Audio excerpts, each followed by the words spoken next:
Son las 8:05. Damos la bienvenida a la doctora Carolina Ávila, catedrática universitaria, experta en comunicación política. Carolina, muy buenos días. Un brevísimo paréntesis antes de ingresar en materia, un breve comentario sobre esta semana olímpica, que significa también un bálsamo para los ecuatorianos, otra gran alegría de esas clásicas que solamente parece darnos el deporte a los ecuatorianos sumidos en una serie de preocupaciones nacionales. Nuevamente Ecuador obtuvo oro en marcha olímpica y, hay que decirlo, obtuvo un deportista cuencano. Bienvenido.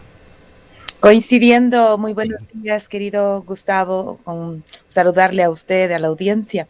Coincidiendo con el editorial de ayer del Mercurio, vuelve el oro a Cuenca y qué linda forma de integrarnos, de hacer a un lado aquellas diferencias que siempre son las primeras que emergen y pensar en que el deporte puede ser una excelente alternativa para poder integrarnos. Creo que también vale la pena en esa misma línea recordar qué cosas, por ejemplo, pudieron cambiar en política pública, incluso en el apoyo privado, en las instalaciones deportivas, cuando en el 1996 trajo Jefferson Pérez la primera medalla de oro. Siempre hay un parteaguas de hitos como estos, ¿no? Un antes, un después. Cuando tuvimos mujeres, en el caso de los últimos Juegos Olímpicos, coronando también estos mismos espacios, nos permitió hablar sobre mujeres y deporte, sobre las condiciones en las que ellas están, y esperemos que en esta oportunidad también exista una conversación en ese sentido, pero no solamente una conversación que llene los espacios mediáticos, sino que a su vez diremos que concluyan en cambios en política pública, en que no se trate solamente de dar unos dolaritos más por las medallas que traen, sino que además implique, por ejemplo, tener un compromiso desde el Estado, un compromiso profundo con el alto rendimiento, con la práctica deportiva, con las escuelas de formación deportiva y no, por ejemplo, lo que habíamos escuchado recientemente, las dolorosas condiciones económicas en las que las distintas federaciones del deporte a nivel provincial se están encontrando. Entonces, ojalá esto más bien ayude a refrescar las filas en los cambios urgentes que en política sobre práctica del deporte deberían hacerse. Bien, entremos en materia. Ahora sí, hay una importante información. La Corte el día de ayer ha declarado la inconstitucionalidad de la figura del conflicto armado interno, llamándole la atención al gobierno. Ha aprobado, sin embargo, ese estado de excepción que se lo aplicó para 6 provincias del país, también para el Cantón Azuayo Camilo Ponce Enríquez. Esto se da en un país siempre agitado, con los partidos políticos deliberando ya en estos días, iniciando sus procesos internos para definir sus candidatos, que incluye a ADN, incluye esa posibilidad aún no totalmente confirmada de una candidatura del presidente de la República, Daniel Noboa, para una reelección, cuando las cifras, por lo menos las últimas que habíamos conocido directamente, señalaban una caída sostenida en la calificación que dan los ecuatorianos a la calidad del gobierno de Noboa. Bueno, hay varias lecturas, ¿no? Por un lado, creo que sobre todo a la mayoría de los ecuatorianos lo que les interesa es que se cumpla aquello que el eslogan del presidente que con tanto esfuerzo ha intentado, diremos, instalar, sea una realidad, es decir, que aquellas duras problemáticas que enfrentamos los ciudadanos en el día a día en verdad se resuelvan, ¿no? Entonces, hace poco estuvo justamente en el Azuay presentando un estudio, Álvaro Merchante de Comunicaliza, y hacía una comparación sobre la percepción respecto de inseguridad, ¿no es cierto?, que los ciudadanos y ciudadanas tenemos en este momento frente a lo que se tenía hace un año atrás en la época de Guillermo Lazo, y la única variación era de 4 puntos porcentuales a favor, en este caso, de lo que estaba haciendo Daniel Noboa, pero esa variación tan mínima, incluso en algunos casos uno puede decir, está dentro del margen de error. Es decir, frente a toda esta expectativa frente a las muestras, por ejemplo, de tanques entrando a Durán, a la intervención o distintos esfuerzos respecto de estas declaratorias de la guerra, del terror, en fin, algunos le llamarían toda una parafernalia mediática. Al final el resultado es que hay todavía muy poca consecuencia en la percepción de la ciudadanía respecto de la inseguridad. Y creo que si seguimos argumentando a partir de noticias, a partir de eventos de tipo social, diremos, y no fundamentando desde las perspectivas legales, jurídicas, la Corte Constitucional no puede obrar de otra manera como lo ha seguido haciendo, y por eso inclusive el llamado de atención. Esto al final del día refleja en una variable específica de la valoración del presidente, que es la credibilidad. Además de la aprobación, hay otra variable que se llama la credibilidad en el gobierno. Y cuando el gobierno comienza a equivocarse una y otra, a decirnos una cosa y a gente corregirle, en este caso la Corte Constitucional, se afecta profundamente su credibilidad. ¿Qué sucede cuando se afecta su credibilidad? Que puede ser que inclusive comience a tener resultados o que comunique adecuadamente las cosas que hace cuando nadie le cree o cuando pocos le creen, no logra subir sus positivos de la manera como quisieran, ¿no? El último resultado de la encuesta de Comunicaliza, que es una que nos permite hacer al menos un track, ¿no? Un seguimiento un poco más hacia atrás, que es como nos gusta mirar las encuestas, al menos de no personal. El último resultado hace un pequeño incremento, está en el 55, 56%. Esto a nivel nacional. A nivel nacional, por supuesto, con un leve efecto al parecer, ¿no? Tanto del conflicto sobre Durán como el conflicto sobre Álvarez, ¿no? Y el tema del caso de fiscalía. El alcalde de Guayaquil. Es decir que gracias, del alcalde de Guayaquil, es decir que en algo esta conversación que va sobre la impunidad y la conversación sobre la inseguridad, con el presidente intentando hacer algo, siempre le puede ser hasta cierto punto favorable, levemente favorable, porque no es tampoco un salto, ¿no es cierto? Levemente favorable ante el nada, ante la nada, ante el seguir insistiendo sobre los muchos problemas. Sin embargo, insisto, creo que le hace falta todavía al presidente, al gobierno en sí mismo, aunque ha hecho grandes esfuerzos por comunicar gestión, le hace falta todavía dar golpes certeros en la solución de los problemas y no solamente en la percepción o en la imagen, el imaginario de solución. Si hacemos una valoración del momento aquí en local, en Cuenca, en la provincia de La Suay, las cosas no están bien. Una serie de hechos violentos se han dado en los últimos días. Las cifras son preocupantes. 68 muertes violentas en lo que van del año. Se completaron con 2 asesinatos el pasado día jueves, nuevamente en Santa Isabel. Esto ha motivado, tras también otros sucesos, se dieron 3 casos de sicariato. Uno de ellos quedó en un intento, no falleció la persona, que han llamado al alcalde de la ciudad a convocar a un Consejo de Seguridad Ciudadano ampliado. La gobernación también llamó a las distintas instituciones para tratar sobre estos temas. La situación de Cuenca es preocupante, pues se va contaminando cada vez más de esa violencia de otras ciudades del país. Se escuchan noticias que antes le pertenecían solo a ciertos sectores y no a los que al menos acá teníamos esa costumbre, videos, cosas que uno se asombra, ¿no? Dice, y esto es en Cuenca, y sí, son cosas que ahora comienzan a verse también en la ciudad. Entonces allí evidentemente hay una correlación con el incremento del rechazo, que esa es otra de las variables que en los estudios de opinión pública siempre hay que tomar en cuenta, porque puede ser que no incrementa la aprobación o que el descenso se comienza a disminuir en términos de su curva, ¿no? De la pendiente de la curva. pero puede ser también que así como no gana favorables, tampoco gana mucho rechazo. No es el caso de Daniel Noboa en Cuenca. En Cuenca comienza a crecer el rechazo a la gestión presidencial. Si no me equivoco, en algunos de los estudios, el IMACEN me parece que estaban empatados el rechazo con la aprobación.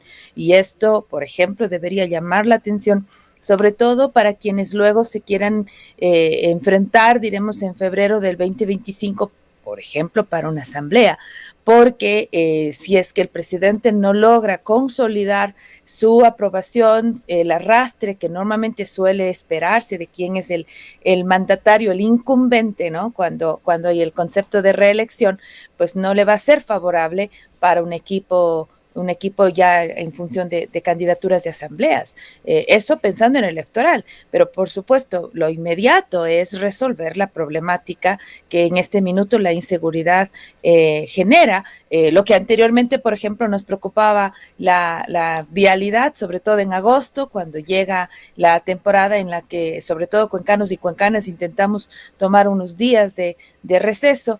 Bueno, ahora, además de la vialidad, otra de nuestras preocupaciones está cómo hacemos con la seguridad de nuestros barrios, en nuestras casas. Es importante que estas, que son políticas que vienen obviamente desde la estrategia nacional, de alguna forma en los liderazgos locales también existan al menos llamados de atención y estrategias de prevención. Decía Fernando Carrión, un analista maravilloso, muy inteligente, que en el ámbito de lo local, si hay algo que pueden hacer las municipalidades, las juntas parroquiales, las prefecturas, es trabajar en prevención. Sería interesante, por ejemplo, ver en política de prevención qué es lo que nosotros podemos hacer, cómo puede conducir en esa conversación la Alcaldía de Cuenca, la Prefectura de la SUAY, para ir mejorando esos indicadores que son sumamente dolorosos, al menos para este año en el SUAY. Y en términos generales, dejando por el momento de lado este tema tan importante que es el de la seguridad o el de la inseguridad, viéndola desde el otro punto de vista, están justamente estos temas permanentes de la vialidad, ese eje transversal que hay en las actuaciones del gobierno y de los gobiernos con el centralismo. Acabamos de escuchar al dirigente deportivo, presidente de la Federación de Atletismo, al doctor Bravo, sobre el abandono de importantísimas obras relacionadas con el deporte local, la obra que se la hizo de alguna manera en homenaje al campeón olímpico Jefferson Pérez, la pista de atletismo de Miraflores, que no puede ser terminada, en unos conflictos que se dilatan ya por más de 5 años, un centro de alto rendimiento en el cual se puso mucho esfuerzo, mucho dinero, totalmente abandonado. Un ejemplo más que hablar de nuestras carreteras, que son un verdadero riesgo para todos los cuencanos. Y se suma a esto más un tema que no entendemos cómo lo ve el gobierno nacional. Esta semana hemos tenido nuevas denuncias, hay un llamado oficial del Ministerio de Gobierno, curiosamente, no es el Ministerio de Energía y Minas, no es el Ministerio del Ambiente, el Ministerio de Gobierno, y envía una delegada, el gobierno, María Fernanda Durán, quien se presenta como subsecretaria de Articulación Intergubernamental, para ser corto, llega con el mensaje de que la minería, y concretamente Quimsacocha, va porque va. Convoca al alcalde, convoca al prefecto, convoca a los GATS involucrados y señala que lo que se intenta es realizar una retorcida consulta previa, libre e informada en Escaleras, que primero lo hace en un marco ilegal, pues la Corte Constitucional nuevamente y la Constitución señalan que hace falta una ley orgánica que regule este tipo de consultas. Sin embargo, se convoca y se presenta esta afrenta directa del gobierno nacional con Cuenca, sabiendo que hay antecedentes que está de más mencionarlas, pero entre ellas están 2 sentencias judiciales y están también 2 consultas populares de Girón y Cuenca. Ahí es cuando uno no entiende las contradicciones y de nuevo se lastima la credibilidad de la voz presidencial, ¿no? Por el un lado está respetando la voz del pueblo a propósito de las elecciones de Venezuela y reconociendo, alineado también con otros gobiernos a nivel internacional, ¿no es cierto?, reconociendo la presidencia de la oposición, ¿no es cierto?, en Venezuela, bajo el argumento de respetar la voz del pueblo. Y en el caso local, le decía y le reclamaba en las redes sociales a Alberto Acosta, el presidente Noboa, se irrespeta la voz del pueblo. Precisamente, por ejemplo, en el caso de la SUAY, este pueblo ya se ha pronunciado no solo una, sino 2 veces respecto de su postura con el contexto minero. Y sin embargo, se sigue lamentablemente insistiendo en esta línea. Por eso, por ejemplo, pusimos algunas alertas, algunas personas aquí en el Azuay, respecto de un almuerzo, de una donación, de un acercamiento que tenía una empresa minera, Dundee Minerals, con la primera dama, con Lavinia Balbonesi, porque sabíamos que ese tipo de acercamientos no son del todo altruistas, son acercamientos interesados, ¿no? Son donaciones con piola, y ahí está la piola, pues en este momento bajo digamos, la figura de una consulta, no sé, de algún tipo de estrategia que seguro vendrá con algo de algún cocinado por dentro que nos llama la atención poderosamente.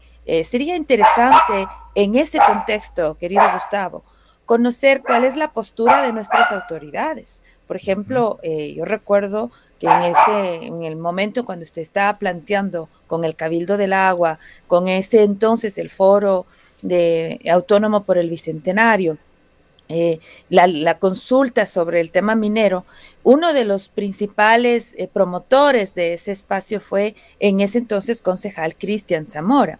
Sería muy bueno ahora ver su postura en relación a los temas ambientales. Lo mismo, a ver qué sucede con la prefectura. Hay que estar pendientes. Ambos han tenido posturas siempre muy ambientalistas, pero sería bueno que ante estas condiciones pues hagan manifiestas sus voces y se note unos liderazgos fuertes haciendo respetar lo que ya la voz de la SUAY fue manifestada, fue expresada, y tener una mejor vigilancia, una veeduría respecto de estas decisiones que el gobierno quiera implementar. Veía, por ejemplo, a propósito del tema de la vialidad, una suerte de nuevo acercamiento entre el sector de la producción y el sector de la vialidad, diremos, de obras públicas a nivel gubernamental y financiero. Principalmente me acuerdo que en esa reunión estaba el ministro de Finanzas, que es además un cuencano, para intentar conseguir algo de acompañamiento, algo de fondos a esta iniciativa cuencana de poder tener una mejor vía con Guayaquil. Obviamente la respuesta gubernamental fue que de las 7 obras u 8 obras que iban a hacer en materia vial en el país, 4 le pertenecían a Cuenca, y sonaba tan bonito, pero básicamente era mejorar los redondeles en la autopista Cuenca-Sogues. Entonces, claro, cuando uno dice, vienen 4 obras acá a Cuenca, pareciera enorme, pero esas 4 obras no son otra cosa más que mejoramientos de los redondeles que tienen esa autopista, una autopista que de entrada no debería tener redondeles, pero que básicamente era a eso a lo que se reduce el aporte estatal. Entonces hay que comenzar a elevar esas voces fuertes desde lo local para que, de nuevo, simplemente se ejecute la misma palabra del presidente, que la voz del pueblo se cumpla, ¿no? Y que en el caso de la SUAY ha sido una voz bastante clara y bastante fuerte. Así es positivo sin duda la presencia de un ministro. No son muy proclives a venir y dar la cara. Juan Carlos Vega lo ha hecho, también vino el ministro de Transportes y Obras Públicas. Eso les da un mérito, pero en realidad, analizando el discurso que a momentos deslumbra, se trata en lo más concreto de esos 4 redondeles, producto de gestiones que vienen desde hace algunos años, más de 2 a 3 años, no, mucho más, algunos años, casi una decena de años, ese viejo proyecto de los redondeles que está relacionado con la autopista Cuenca-Sogues, con la vía 4 carriles a Gualaceo. Se han desempolvado otros viejos proyectos por allí, pero sin ninguna certeza. Las carreteras, las más visibles por el alto tráfico que mantienen, Cuenca, Molleturo, Naranjal, la Cuenca, Girón, Pasaje, sin respuestas. Y es evidente que los tiempos no dan, no hay sino intenciones al momento que ojalá por lo menos queden plasmadas en contratos con estas vías y en una carta de intención seria en la otra vía de la que se habló, es autopistas a la ciudad de Guayaquil. Valoramos las buenas intenciones, pero en la práctica realmente los tiempos no dan. El gobierno de Daniel Noboa terminará sin nada relevante en materia de ese gravísimo problema de la vialidad para Cuenca y el Azuay.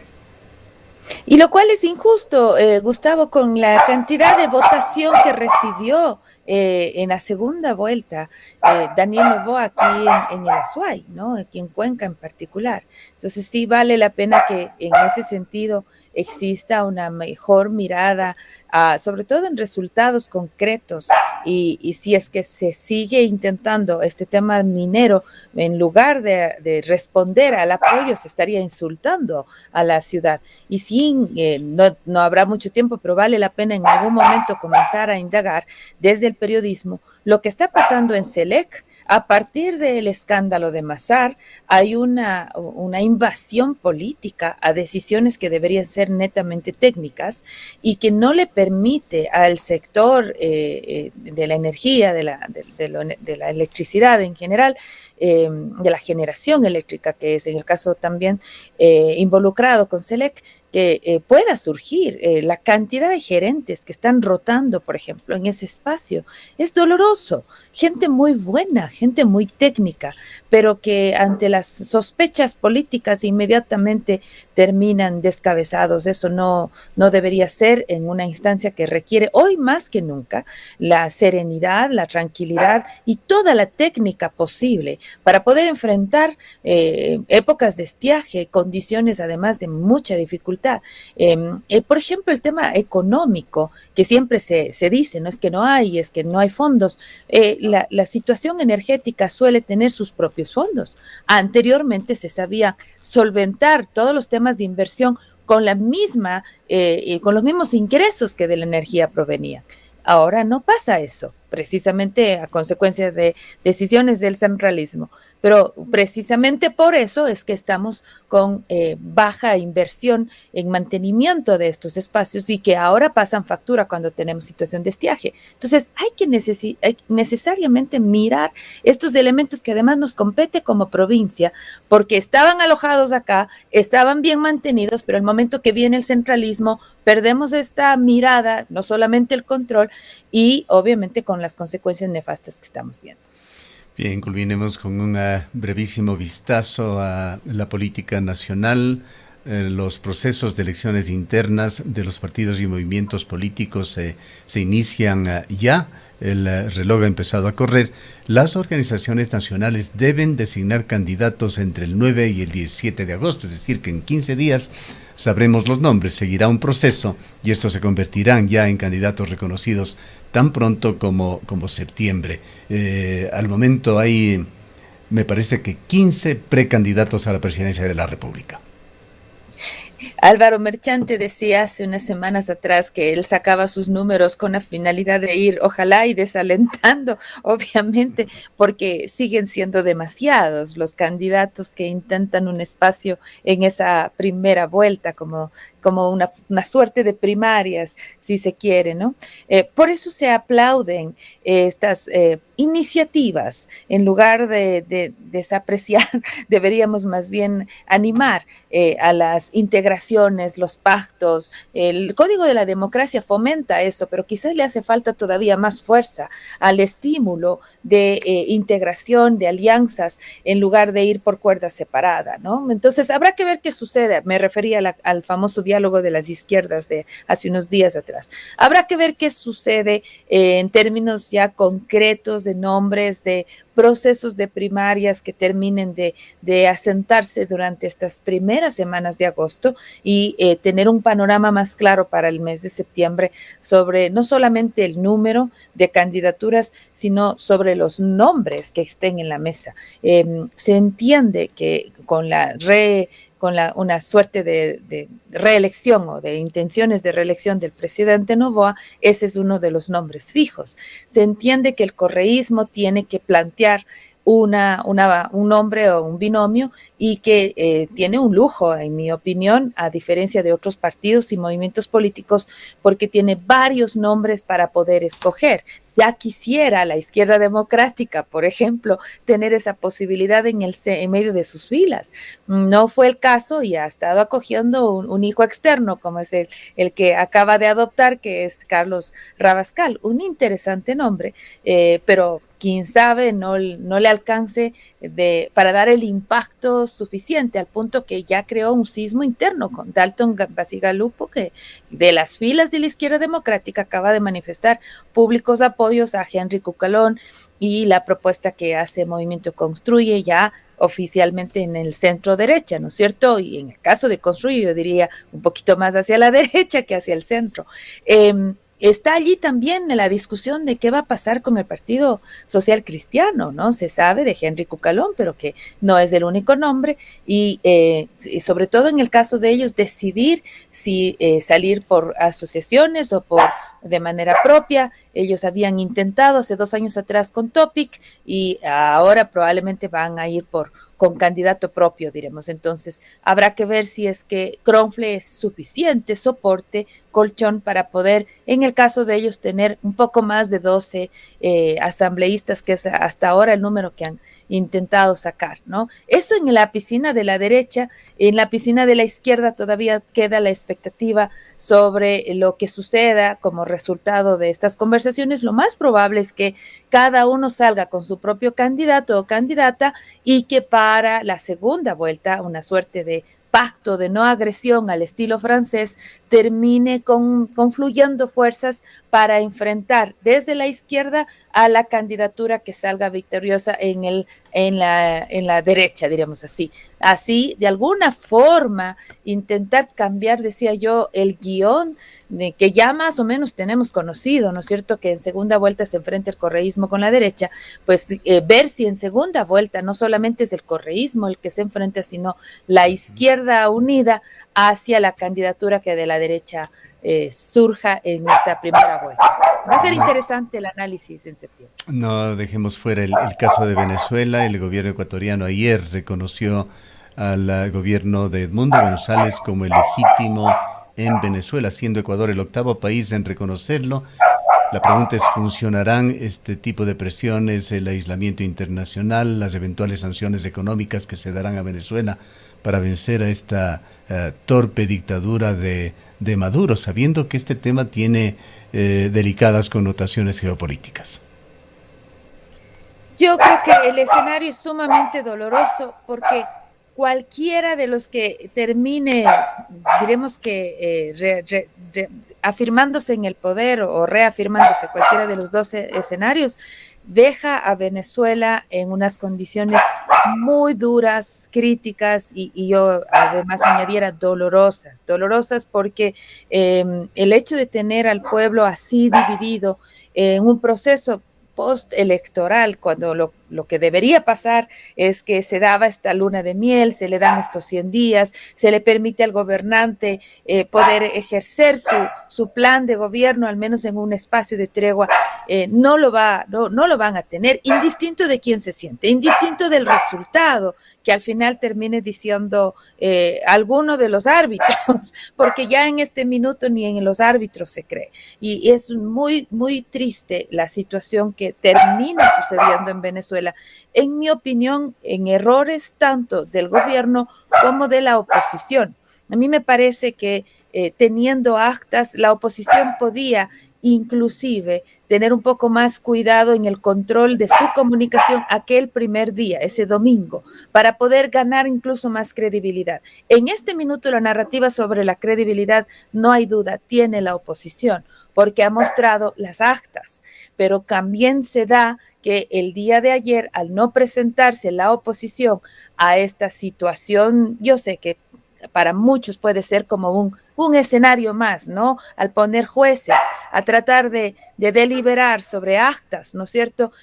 Al no presentarse, sigue sin poder contrastarse el material electoral, que es lo único que piden Brasil, México, Colombia, que incluso Chile, yo dijera, que las elecciones puedan ser debidamente, los resultados electorales puedan ser debidamente contrastados. Ese fue también el clamor del Centro Carter, y eso no está haciendo caso el Consejo Nacional Electoral. Esas demoras de mostrar las actas, de hacer un conteo de votos, aunque sea de un porcentaje, lo único que hacen es incrementar las sospechas. Ahora, en el escenario en el que se quede Maduro, la población queda absolutamente partida. En el escenario en que vaya Edmundo González, la población queda absolutamente partida. En este minuto el daño está hecho. Y el escenario que sea con o sin bloqueo, con o sin sanciones, me parece que reconciliar al pueblo venezolano debería ser quizás el clamor internacional, y ojalá sea este espacio de desprendimiento de los gobernantes, tanto de aquellos que están en este momento sentados en ese balcón en Miraflores, y también de aquellos que están intentando buscar ese espacio. Lo que no queda duda en este tema, Carolina, es que suceda lo que suceda, el señor Maduro quedará como el protagonista de uno de los fraudes electorales más descarados de la historia. Por supuesto, y ahí lamentablemente, insisto, para quienes, yo le veo, por ejemplo, a un Juan Carlos Monedero, un académico, militante, por supuesto, activista, pero que le cuesta cada vez más defender esta posición que ha tenido, diremos que la corriente ideológica que gobierna en Venezuela. Y vemos, por ejemplo, una Flavia Freidenberg, que siempre, académica también, que no se le conoce en la derecha, más bien que ha estado muy en la línea progresista, pero que ha sido muy fuerte, muy dura en esta condición de no poder darle la integridad que requiere el proceso electoral. Un proceso que hasta hace no mucho Venezuela todavía podía decir, ok, la oposición cree en esos resultados, pero después de los últimos acontecimientos, esos mismos manejos que ha tenido tan descuidados el Consejo Nacional Electoral venezolano, incluso en los discursos que da, en la manera en la que se expresa. Yo que hago seguimiento a los discursos, me he sorprendido profundamente de que se acepte esta retórica, y no de parte de los candidatos de la oposición. O sea, me parece una barbaridad. Y esos descuidos que tiene, en este caso, el presidente del Consejo Nacional Electoral en Venezuela, le están pasando factura, porque han lastimado profundamente la credibilidad, la institucionalidad, lo cual al final del día termina siendo un grave error para la democracia venezolana. Muy dolorosa la situación allí. Bien, muchísimas gracias por habernos acompañado, Carolina. A usted, querido Gustavo, gracias a la audiencia. Declaraciones de la doctora Carolina Ávila, académica experta en comunicación política. Son las